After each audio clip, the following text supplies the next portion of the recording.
What's up, everybody? Welcome back to another edition of the Ad Podcast. We have a great guest for you guys today. Faisal is a technology executive and an entrepreneur. He's also an angel investor and founder of TechCon Global. This is the organization that puts on the TechCon SoCal event for those that you have been and have seen the shows that we do and broadcast from their conference in San Diego at San Diego State each year. This event connects entrepreneurs, investors, corporates, and tech leaders. He has over 20 years of leadership experience in tech, including senior roles in digital transformation and product scaling and R&D for major companies. Before founding TechCon, he served as an executive at companies like Sleep Number, where he was the chief technology officer, leading innovation and AI-based platform adoption, and held roles in cloud, DevOps, and tech strategy for global firms. At TechCon, he focuses on fostering innovation ecosystems, promoting startup investor connections, and designing events that prioritize real outcomes like funding, mentorship, collaboration across tech sectors, including AI, digital health, SaaS, and semiconductors. And he lives in my favorite city in America, San Diego, California, and frequently speaks on the topic of technology, entrepreneurship, and innovation. Faisal, thanks so much for coming on, man. Appreciate it.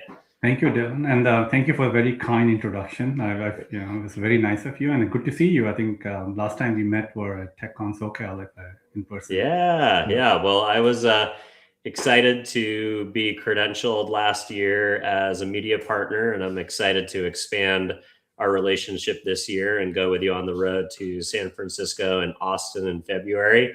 But before we get too deep into the weeds into TechCon, why don't you tell me a little bit about yourself? Where'd you grow up? Where'd you study?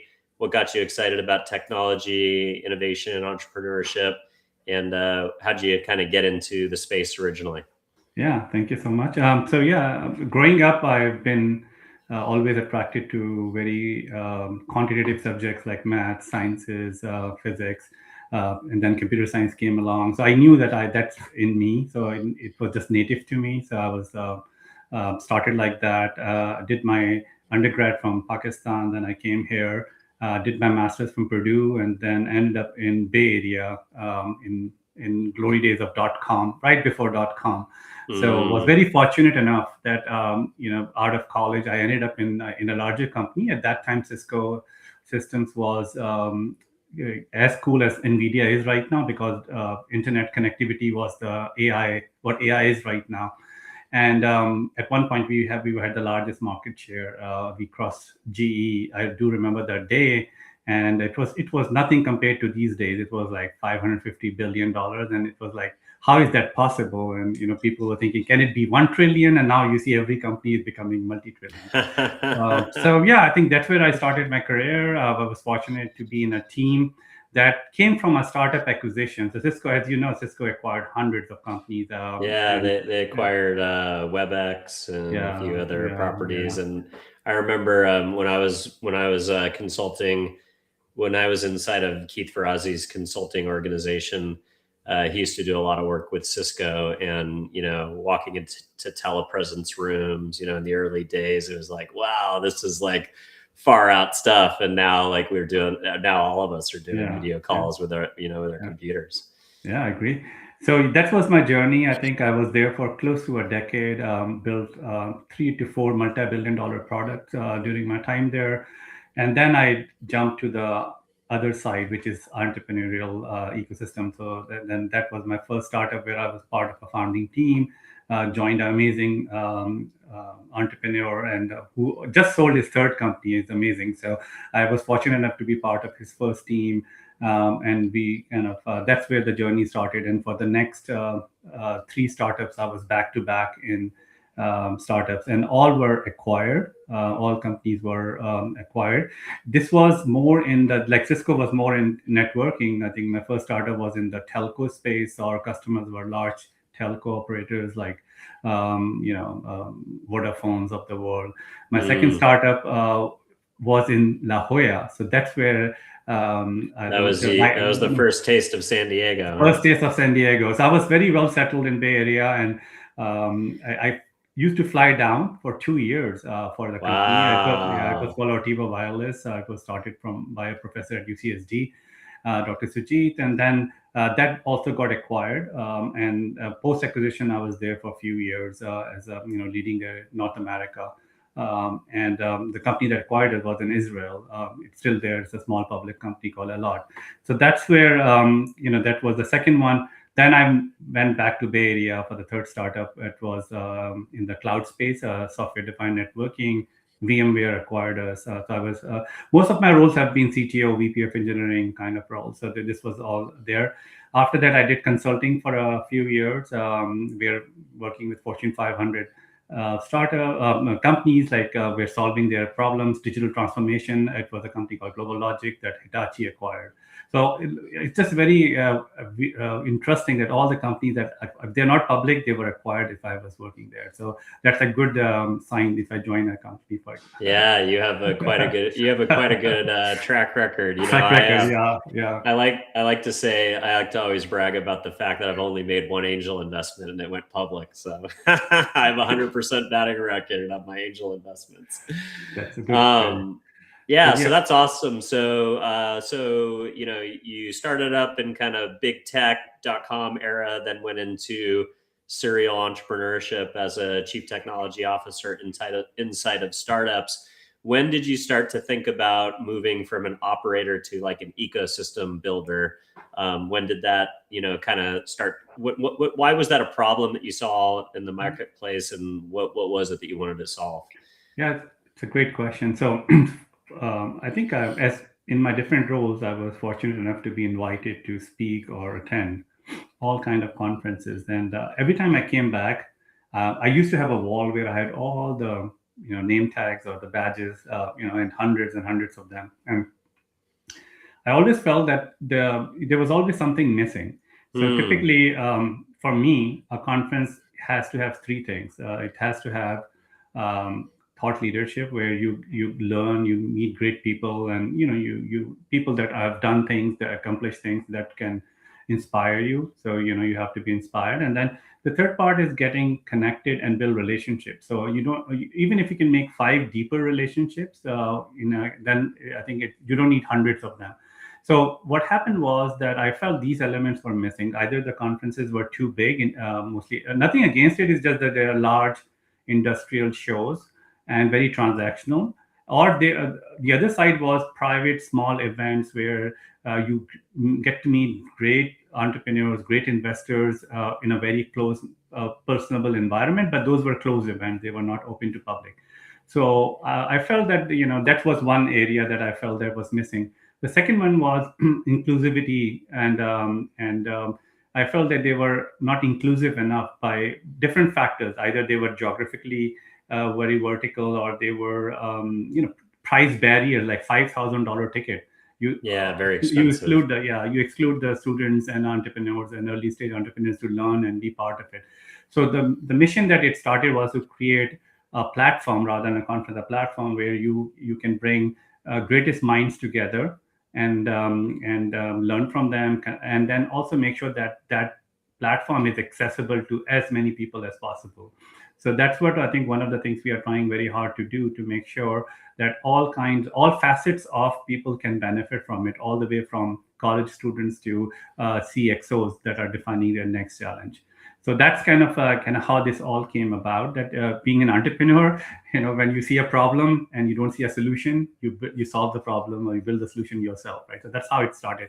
I wasn't thinking of something intentional. It's just that I felt something is missing, and I said, okay, let me do it. I do remember when I did my first TechCon. It was right before COVID shut down. So the first Mm. event was in 2020 January, end of January. But when I started thinking about it and planning, people were like, you are a CTO building products and team. This is a very different thing. So I took it as a challenge, and even our first event that we hosted at Sony headquarters in Rancho Bernardo, we had around 400 people, 70 speakers. Wow. Yeah, yeah, a full day of content, three rooms running in parallel. So we were able to, but then obviously COVID slowed us down for a few years. But we are very happy to be expanding and doing, because we feel that this is a problem that's all across. That's why I think you mentioned Austin, and hopefully we'll have other locations also. The Yeah. other We part, I got. think one thing I wanted to also add is that um, we also want to make sure the ecosystem benefits. So our theory is that, say, if we bring great investors from the area to speak, that indirectly will benefit entrepreneurs that are in the Southern California region, right? Like they attend, interact, and they build those relationships. So we are trying to bring people that can eventually help the ecosystem and make sure that the ecosystem can leverage, whether you are an investor looking for a great startup or you are a startup looking for a great investor. So we try kind of bringing them together. Yeah, I love that. I love the idea of kind of the accessibility components because I think prior to COVID, there really was kind of a walled garden around Silicon Valley. Like we all know the numbers of how much money gets deployed to Silicon Valley founders pre-COVID and how much of it gets dispersed to women founders, for instance. So it felt like a little bit of a good old boys club, like in a very specific region and area. And I think what COVID did is it kind of, let a lot of people move to places that they wanted to live, but it also, I think the, virtual work and using these productivity tools Yeah. kind of, leveled the playing field a little bit. But what I really enjoyed about your event, attending for the first time was, it was very diverse as far as both investors, companies, and like even the ecosystem providers. I remember interviewing one gal that was kind of a specialist in the flyover state, VC arena, like, things that are happening in the Midwest as it pertains to fundraising and deployment of capital to companies that are starting up in the Midwest. I met investors from Chicago. It was very diverse from an investor and a startup ecosystem. Why was that important? And can you maybe give a commentary just in general on how you see kind of the traditional walls of like everything being housed in Silicon Valley, maybe being challenged, and the kind of the more globalization of the venture and startup ecosystem? Like, where do you think we are in that trajectory? Yeah, I think so. You hit the nail on the head, right? COVID, the behavior change after COVID played a big role. I do remember, like, since most of my investors have always been Bay Area, that there was a mindset that the investment you're doing has to be a drivable distance, right? So within, like, Palo Alto, and I both sides, like, one is the talent acquisition side. So when I was CTO of Sleep Number, and we started ramping up the team post COVID, if you remember, in the consumer sector there was a V recovery, late 2020, 2021. So I grew my team, and we were hiring. So I was looking at talent in Philadelphia, in Wisconsin Madison. We had a team in Boston. I had my lead in Seattle. So the team was all distributed. That's on the talent side. And same thing applies from the investor side also, that a lot of people moved in, great entrepreneurs, moved to places with their quality of life, whatever the factor might be. So the behavior change is happening. If you are a great company, if you are a great entrepreneur, if you have a great idea, a problem you're trying to solve, I think the barriers have reduced a lot, that you can raise money. The first startup that I mentioned, I came down from Bay Area for the startup. We had 4 investors. 2 were local Southern California VCs, 2 were Bay Area VCs, Artemis Ventures and Comcast Ventures. So Comcast was in head office was in Philadelphia. So we had like very diverse investors. Even if you look at Drata, like in in TechCon, we had in 2024 we invited Iconic Capital. 2 partners were good friends of mine, and they were invested in Drata, which is a big company in San Diego. And for next conference, I think the CEO of Drata, Adam, is coming. So what it proves is, if you are a great team, if you are solving a great problem, then you should be able to. The challenge is the accessibility, right? So how do you get that warm introduction? How do you get that first, entry point where you can have that conversation? And then obviously you have to bring value. Any transaction that happens is that both sides have to have value, right? The investor should see a value in the investment they are doing, and then the entrepreneur obviously is looking for the right investor and money. So I think that's what the whole thesis behind TechCon is also, that bring great people together, and then hopefully they will find those synergies or commonalities or relation, those connections that they can build. And that's what we are trying to do. So with these kind of platforms is what it enables. So I will highly encourage entrepreneurs to look at that. I think be participating and connecting with it. But to your question, I think those barriers have not completely gone away, but there are more openings there. So if you are a great company in Southern California, your investors can be anywhere, and same thing applies. It's just that you have to make sure that the term I use is like, why me, why now, why this. The question is, um, why you are the right team to solve a problem, why this is the right problem to be solved, and then why this is the right time to solve a problem. Because all these three elements, and this was one of great entrepreneurs that I follow. I think I just copied from him. But this is how I use a simple framework that when I'm making myself as an investor, when I put on my head of investor hat, that's how I look at it. That when an entrepreneur comes in, these are the questions I will be asking.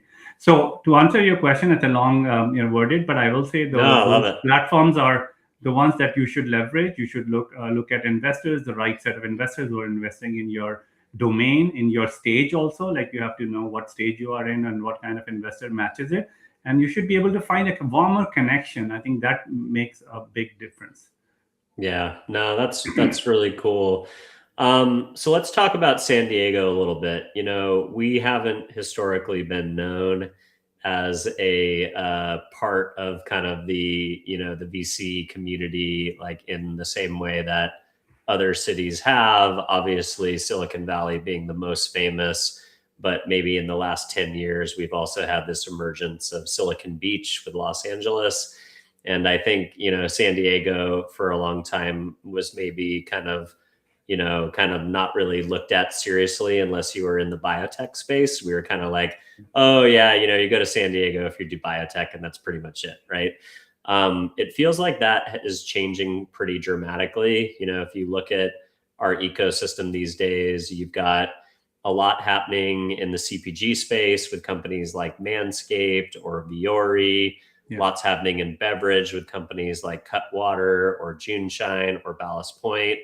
You have a lot more happening in deep tech and military tech, kind of the new emerging startup military contractor, the Palantirs of the world and, stuff like that, because obviously the biggest employer in San Diego County is still the United States government and the military. And then, of course, biotech, we have to honor our roots that this is a biotech town, and there's a lot happening in the biotech space as well. But do you feel like San Diego is emerging as a top tier city for entrepreneurship and venture capital? I think also there's a lifestyle component. San Diego is the 5th fastest growing city in the nation, and the main feeder markets are Dallas, LA, and San Francisco. So I think a lot of people are coming here for lifestyle, and they're bringing their, capital skills and entrepreneurial visions with them. So we'd be curious on your kind of just your take on San Diego as a venture capital community or an innovation community. Yeah, I think it's a great question. And to step back, every region has its own characteristics. And I think if a region hones the strengths that it has, then I think that's the right approach. So you should not be able to, I've heard since I was growing up, I've heard the next Bay Area. There's only one Bay Area in the world, and many people try to replicate it. It will never happen. And it's just the reason, it's a mix of right set of academic institutions, the money flow, the driven people condensed in a very small area, across the world, like the best mind from the world. So that part is Bay Area, but each region has its own characteristic, and you touched upon some of them, right? If you look at San Diego, obviously the quality of life and one of the most beautiful cities to live in. I think we should be very happy and proud that we are living here. But also we have areas that are strengths. So the defense tech is a strength area, like deep tech, defense tech. We should think about life sciences and digital health that you touched upon. CPG is one of the things you touched upon. So those are the areas that are native, that have some ecosystem built in. So I think being entrepreneur, you can be anywhere. So I mean, there can be an AI company starting here. I mean, there's nothing precluding it. We have great institutions: UCSD, UCI, UCLA, SDSU. So there are great minds coming out of those schools all the time. I think the investment ecosystem is a little different. So if you look at San Diego, what are the strengths? We have a pretty vibrant angel ecosystem. So either it's individual, high net worth individuals, or great angel group like New Fund and used to be Interlock and others. So they are investing. And if you're looking at something like 250K to 500K or even a little bit higher checks, I think we have ample opportunity. We don't have as robust institutional venture ecosystem in tech. And it's very unfortunate because, as I mentioned, when I came here around 14 years ago, the two investors that were the investors in our company, Otiva, were local investors out of the four, Mission and Avalon, and they're no longer doing tech investing, and one of them don't exist anymore. So that part is there, but we have LA. I think Los Angeles has very nice venture ecosystem, and we should be like March Capital is there. There's and if you look at TechCon, we bring in a lot of those venture capitalists down, and a lot of them are early stage investors, which matches the DNA of the region, right? There are a lot of early stage companies that have raised some friends and family or some angel round, but then there is a value of death after that, where you're looking for your first institutional round.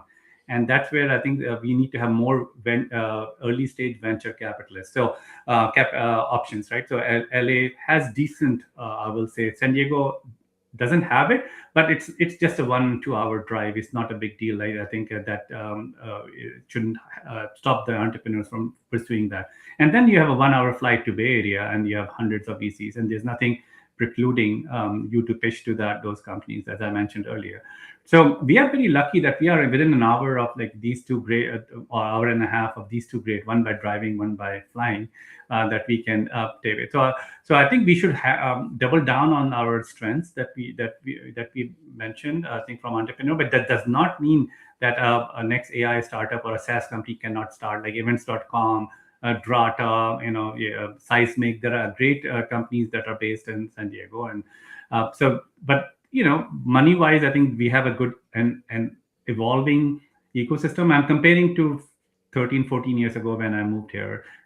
We see a lot more people getting funded in the early stage of angel with these organizations. Now there's a gap in the institutional Series A, like you're running $5 million, $10 million. I'm talking about non-AI company, because these days the valuations have really gone berserk in the AI world. So I'm talking about the non-AI, normal people. Their value, when you're raising Series A, it might be 5 million, not like 200 million in AI, right? So that's why I'm just trying to make sure to categorize it correctly. But Bay Area is at your fingertips. You have, and one thing that, not to pitch TechCon here, but we bring investors from all these regions. Like the event that we are doing in Austin, we have investors from the Texas ecosystem, like Dallas, Austin, and Houston. I was very surprised to see so many venture funds, early stage venture funds there. I think that was a big surprise. Especially Austin, right? It's a big. I'm talking to a nicotine pouch company on Thursday that was venture backed from Austin called Sesh. You can see them; they're all right up here. Nice. So there's a lot of interesting stuff happening in Austin, and I'll be excited to to curate and explore that market with you guys. I wanted to ask you about another trend that I first heard about at TechCon last year, which was the idea of an algorithmic VC. So I met a couple folks on your speaker circuit that were identified themselves as algorithmic venture capitalists. So basically, they don't take meetings with founders. They don't have huge teams doing research and taking meetings. They strictly kind of, suck in a bunch of data to find their startups and the things that they should invest in, and then they deploy capital based on what their algorithms say. Could you maybe tell me a little bit about your experience with this idea of algorithmic venture capitalism? What is your definition of it? What is your take? Is it growing? Is it going to get bigger? Is it a fad? Tell me more about algorithmic venture capitalism. Yeah.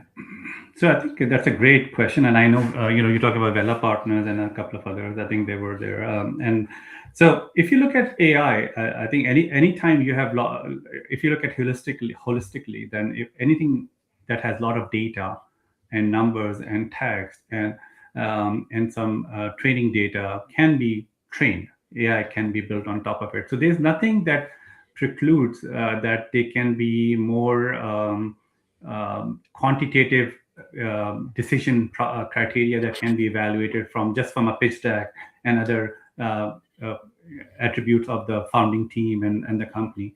But there is also an angle that investing is a lot more than money, and that's where I think I will say that might not be what AI can.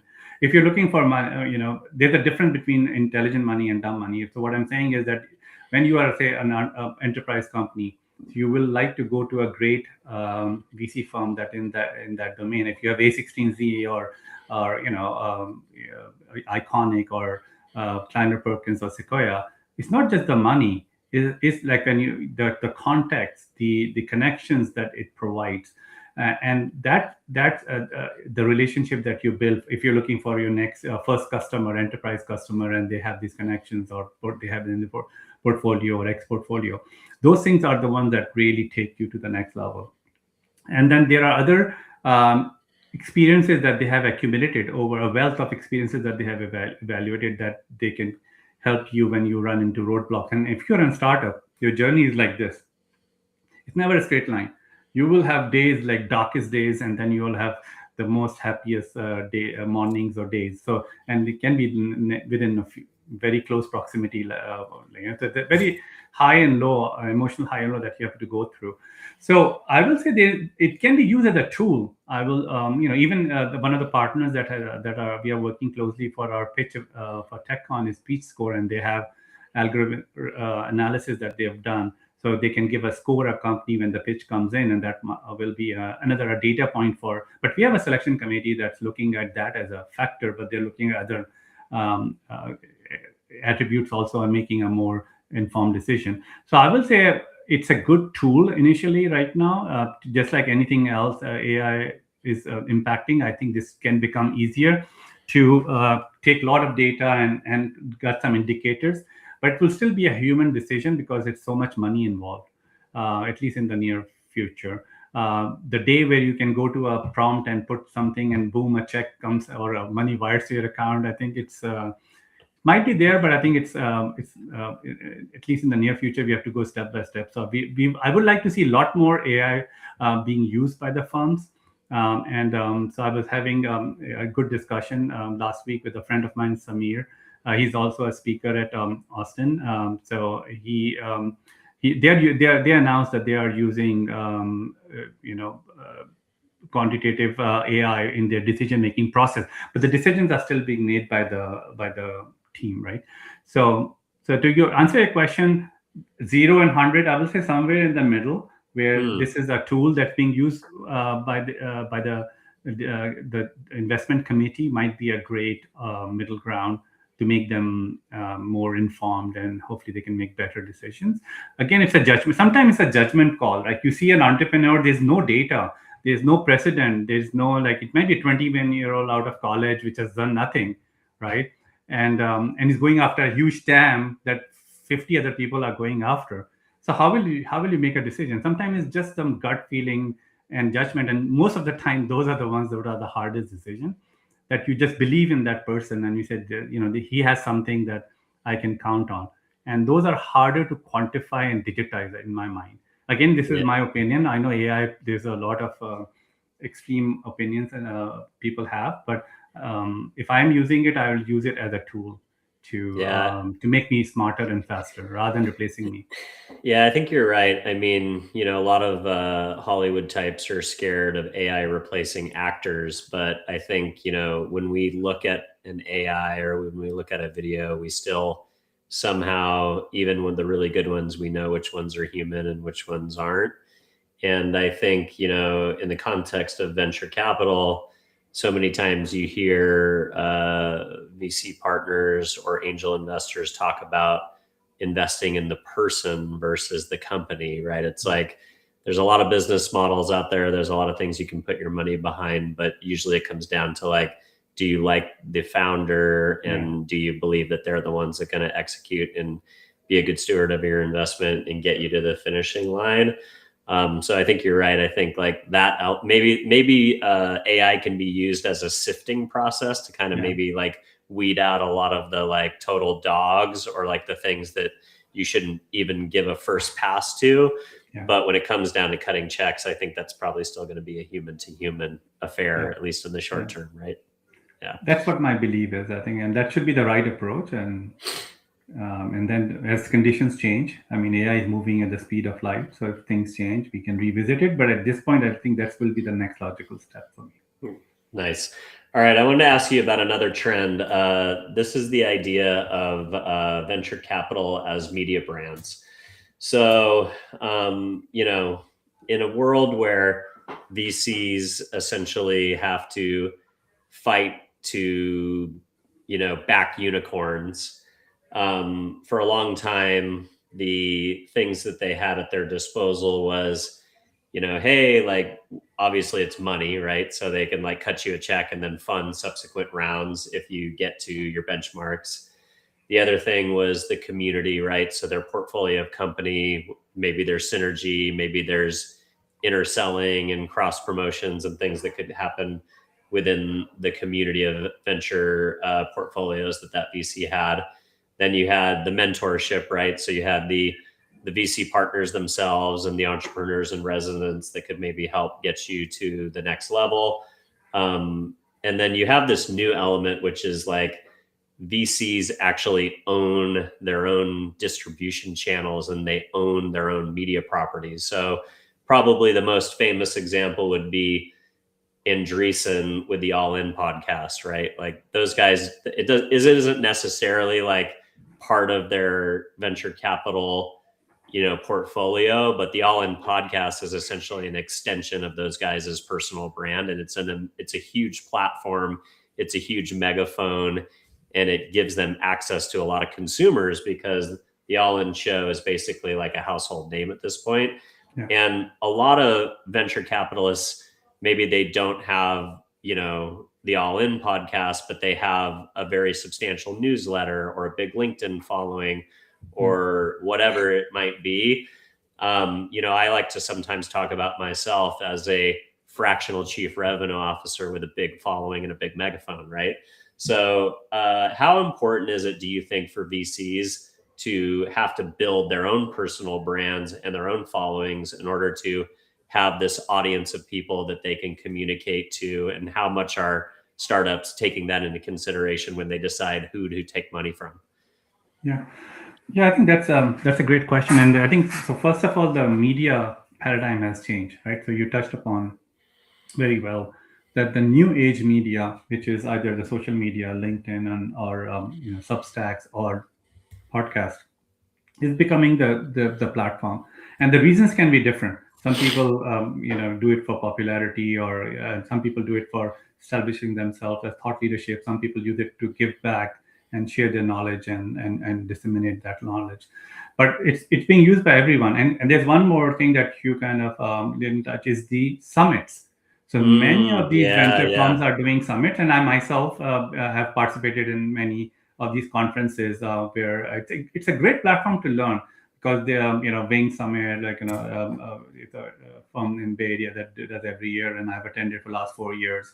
They bring great speakers, and macro landscape. The topics can be from AI to digital health to women health and wide range of this every year. But you get to meet great C-level people, or decision makers, other investors. So every Many of the firms are doing that also on top of it. Even All In, you mentioned that All In Summit in LA, like, it was sold out, $7,500 ticket, and it was sold out because it just brings great people together. So there's a hunger for people to meet great people and learn. But the channel that you mentioned, most of them are doing it more for creating their brands. So that does attract, especially when the entrepreneur is in demand. If you're in a hot AI entrepreneur, and you're getting the big checks, you might be debating between the top 3 or 4 firms, and that's where they might be competing on that. So, I do remember, like, one of the VC firm, I think she was on a panel in LA, and I was there, and she was talking about how hard it was to get the check to Perplexity when they were raising their, a year and a half ago, when they were just taking off, right? It was a fight with the VC. So sometimes that helps, that credibility, that thought leadership, brand awareness does help. The other side is there are VCs I've met, which I've been trying to bring to TechCon for so many years, but they are very private. They don't want any exposure, right? They say, I don't, and so he said he did it as a favor to his friend. Only one time I saw him, and I won't name him, but from Sequoia, but I think he wanted. So I was trying to say, like, please come and share. So there are both extremes. There are people that are putting out there, and there are people that have a pretty decent, deal flow and brand. They just are very private, and they're still going old school way. But in this day and age, it's not just the VCs. Everyone has to build their brand.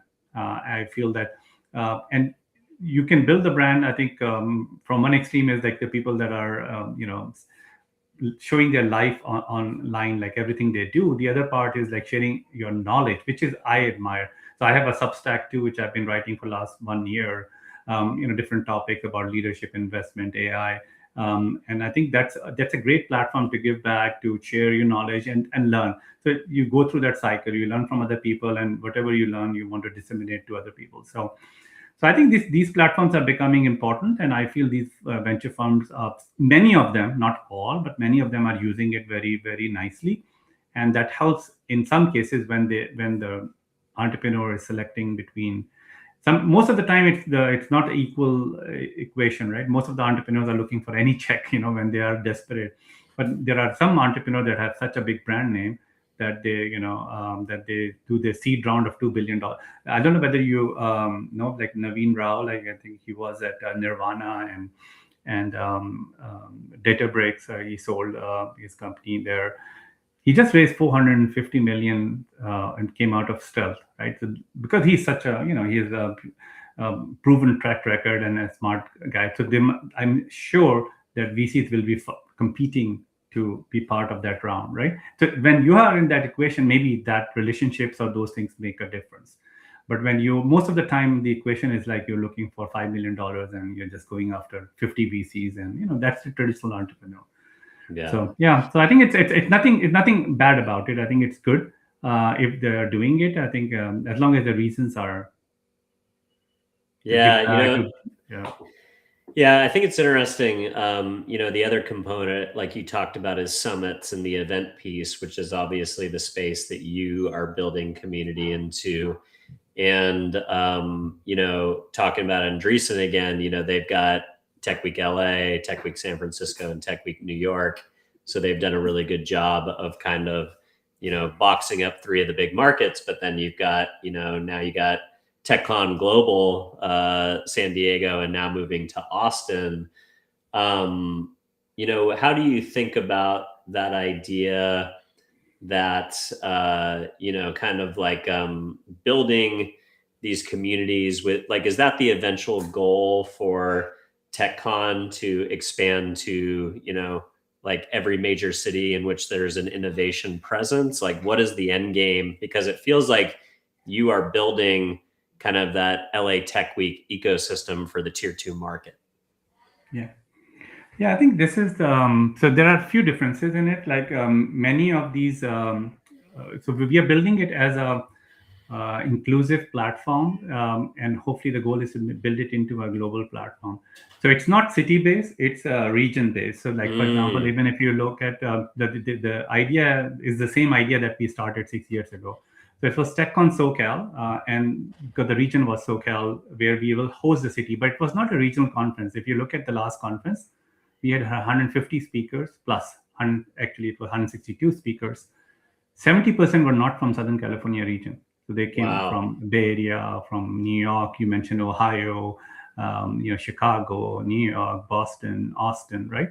But we hosted it here because the idea is that when these great events happen, the local ecosystem benefits, whether they are entrepreneurs, investors, or even C-level executive. Because you're always, like when I was a CTO, I was always looking for great products, great companies to either use their product or acquire them, right? So that's how the whole equation comes together. The next one that we are doing is called TechCon Southwest, and the host city we picked was Austin. So it's not an Austin event. If you see, we have VCs from Susan from Bay Area is coming, Samir from Touring Capital from Bay Area. They are very popular VCs in Bay Area. They're coming there. So it's not a regional conference, but we host it in a region, and then we pick a host city. So host city was, and I'll tell you how it's different from LA Tech Week and all that. The second part is that to your question about every city, so we will have a few more regions to expand in North America in 2027, and then we might do one or two outside the North America also, because the idea is to bring this whole investor, CXOs, and entrepreneurs together. And would love to have an entrepreneur in San Diego have an investment from a VC in Texas, for example. And that's how we are trying to hopefully create that to that level. And how is it different is that it's not a single. So a lot of these events either are run by a single, like I mentioned, Wing Capital, the A16Z runs these, many of those tech week. I think what happens is that I go to these events, and then most of these portfolio companies are their portfolio companies. And what we are trying to do is create an open space that any great company can come and be part of it and meet any investor from any firm in North America or across the world. So I think we're trying to be a lot more inclusive. And then second part is we're trying to keep it at the right size. So I do remember, last the Tech Week LA, I was planning to go for a day, and I looked at the event, and they were, and again, these are just my observation, but I saw like 55 events or maybe 100 events all over, some coffee here, some coffee there, some meetup there, and LA is so big, right? So I was like, what's the synergy around it? So even if we are doing an experiment this time called TechCon Week, we have opened the week for our partners, but it will be very selective event so that it becomes like a more cohesive, where the time should be spent more on building connections and learning and connecting rather than driving from one point to the other and all that. So to answer your question, our goal is to focus on 4 to 5 key regions in North America. The 2 we already announced. We'll always do San Francisco because that's where the center of the universe is, to create the brand and awareness, because most of our speakers come from Bay Area. So in order to attract them, we need to have a presence there. But the regions has to be where there is an ecosystem that we want to help build. And then even outside US in the future. I think that's our goal. Obviously, we'll need support from our partner. That's why we partner with many organizations regionally and nationally to help promote each other, so that at the end, our goal is to build, rising tide raise all boats. So we want to make sure more money is invested, more startups have great products, more value is created, and this flywheel keeps running. I love it. And you also talked about inclusivity from the perspective of young people, students. Obviously, hosting at San Diego State was a statement, not only from a venue perspective, but being able to leverage the student community, allowing them to serve as volunteers in order to be part of the production staff and get access to the event itself. Tell me a little bit about that choice to host it on a college campus, and will you do the same thing in other regions? Will university partnerships be important to the model? That's a great question, right? And I think, so first of all, I would like to thank Hala Madanat. I think she's a VP of Innovation at SDSU. She has been a great partner and supporter in making this happen. But to your question about, even if you look at the kind of speakers we invite, we feel that if you look at the innovation, it's like a plant. And there are different people that are nurturing it over a lifetime till it becomes a tree and it becomes fruit-bearing tree. So the thesis is that we have 4 kind of speakers categories that we invite. And speakers are highly selective. We want to make sure that we bring the best minds together. So the first one is obviously investors. They're the one who is seeding it with money. the innovation landscape. So partners at venture fund, private equity, and family offices and corporate investing leadership. The second one is scalers, which are the CTOs, CIOs, and CEOs. And the reason they have to have a seat at the table because they are doing innovation at a larger scale. They are the ones who are potential customers of products from entrepreneurs, and they are the one who most 99% of the time acquire the startups. I mean, all the startups that I was part of, they all went through M&A, not through acquisition, and most of them went through M&A. So you need to have those connections. The third is entrepreneur. Definitely, we invite in entrepreneurs that have sold their companies, have scale. For speaking, we have that's requirement. For attending, it can be a very, very early stage entrepreneur to come and learn and be part of it. But the fourth element is what we call enablers. And enablers are people who are kind of enabling the ecosystem. They are from innovation houses, incubators, and academia. And we have kept a pretty strong presence for academia. Even if if you remember last TechCon, we had a panel on the role of innovation and and how different academic institutions are doing it. And we had from NYU, SDSU, UCSD, and this time just so far we have announced as speakers. Obviously, Chancellor Khosla is coming, UCSD, but we have Dean of Urbana-Champaign. We have Head of Innovation at UCI. Who's coming. We have Dean of UCI is coming.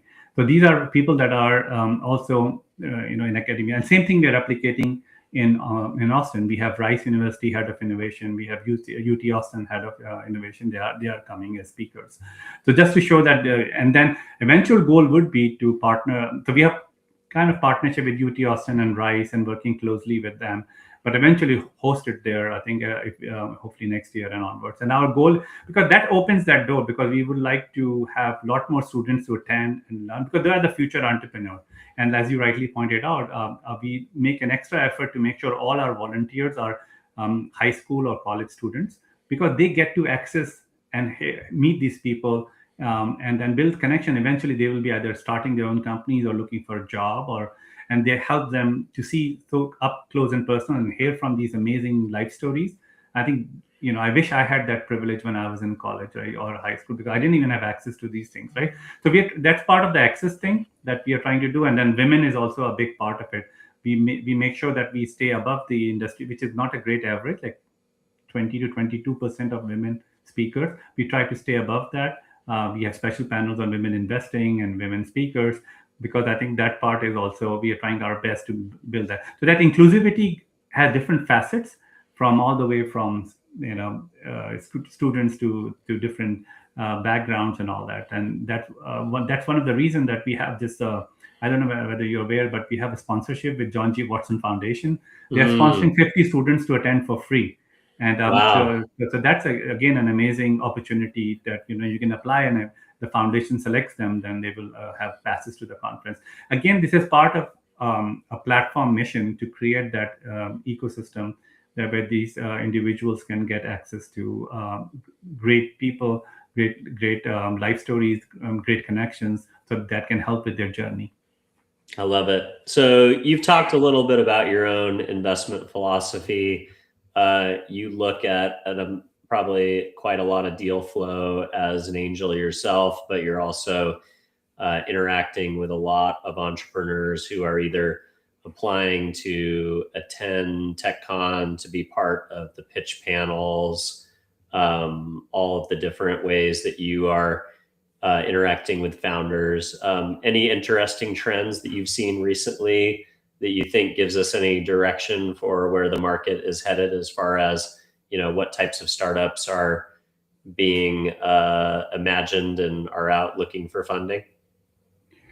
Yeah, I think so. We have obviously, AI is it's a different league altogether, I will say. So I think apart from that, I think there are great companies coming in medtech, life sciences. I'm seeing a lot of companies that are applying, and I think this pitch event that we have both in Austin and San Diego, it's a great funnel and a great channel for doing diligence, I think. And we have a great group of selection committee, who are themselves running great organizations of early stage incubators and entrepreneur investors.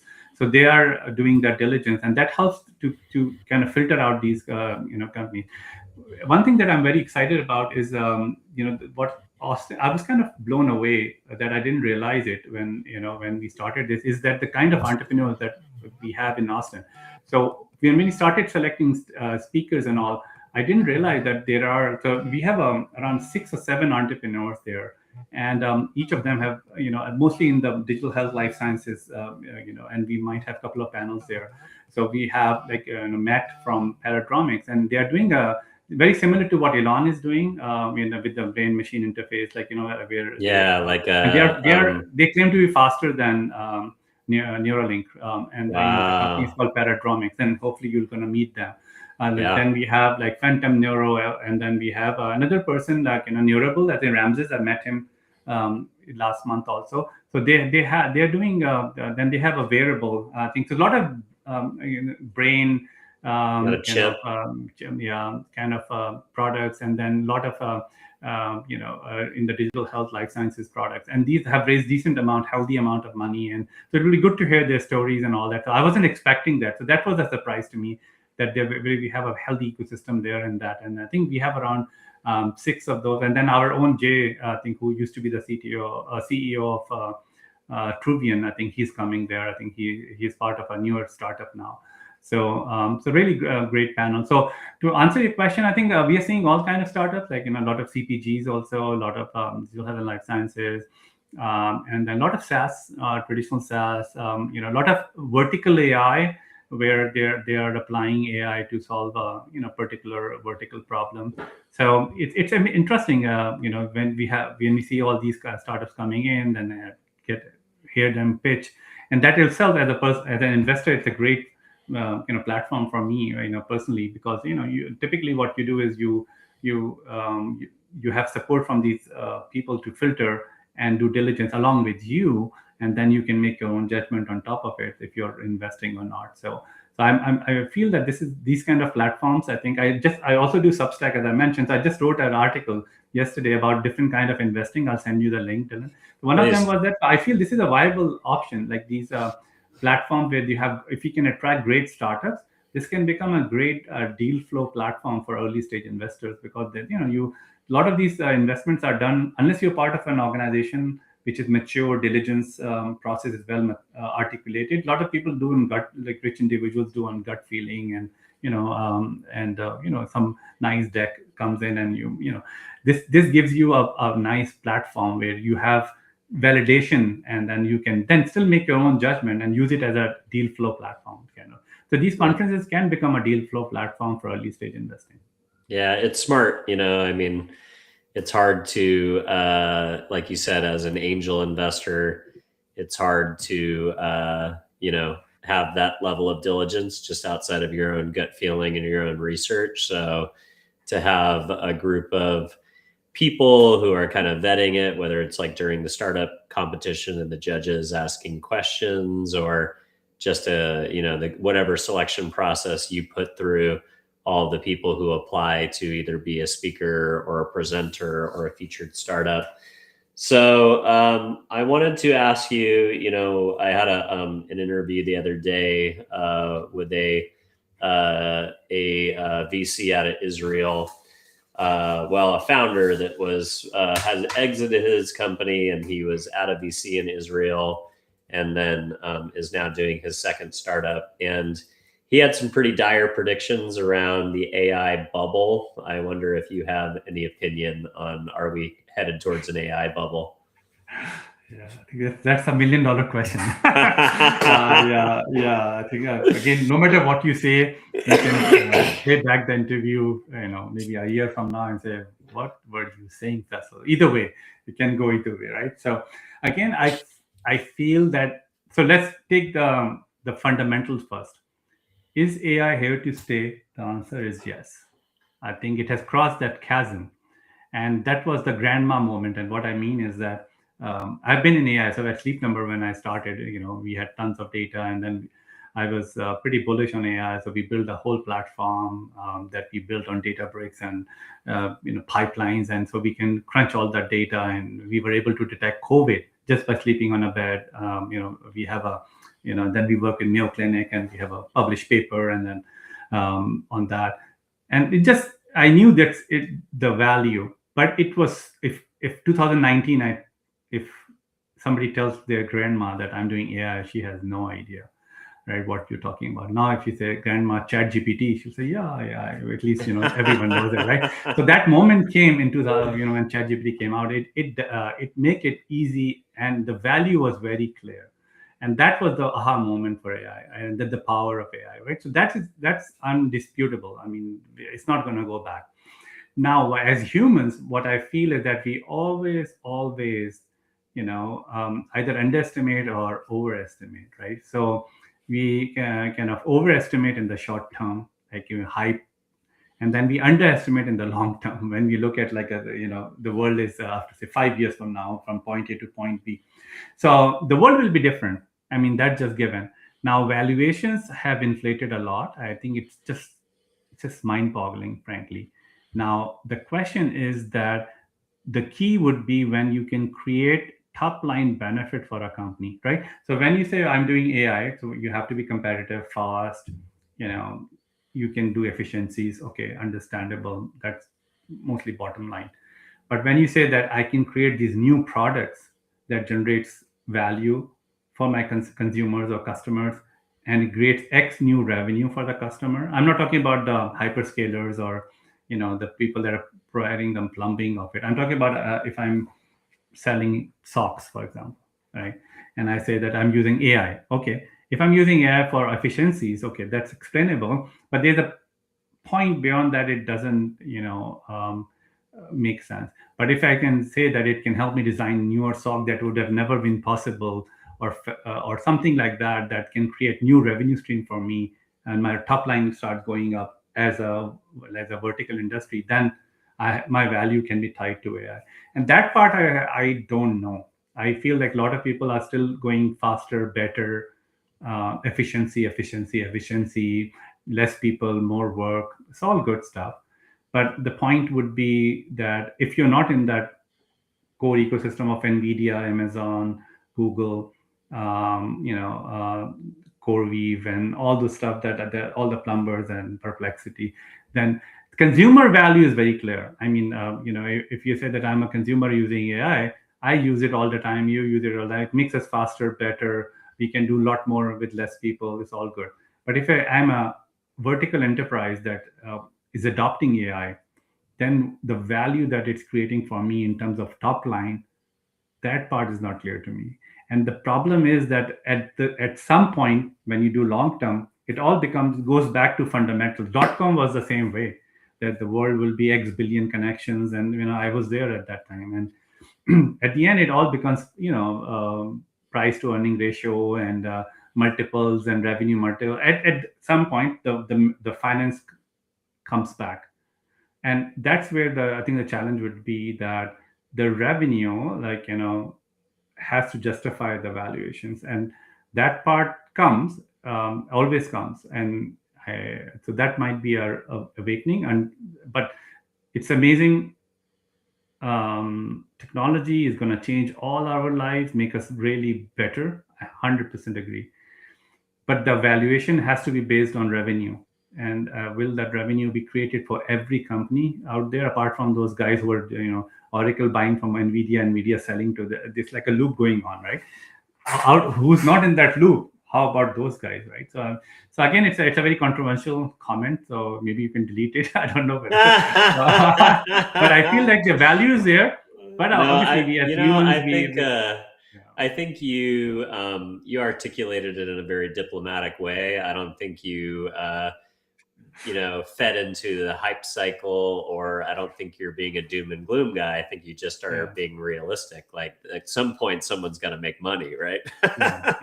Other than guys that are building data processing centers and the people who are writing the code. But I don't know. I mean, to some degree, I think a lot of this is probably, an arms race with China. So that will probably keep it going for a certain amount of time. But, you have to look at the flip side of that. Like, we won the Cold War because we convinced the Soviet Union to build a space program.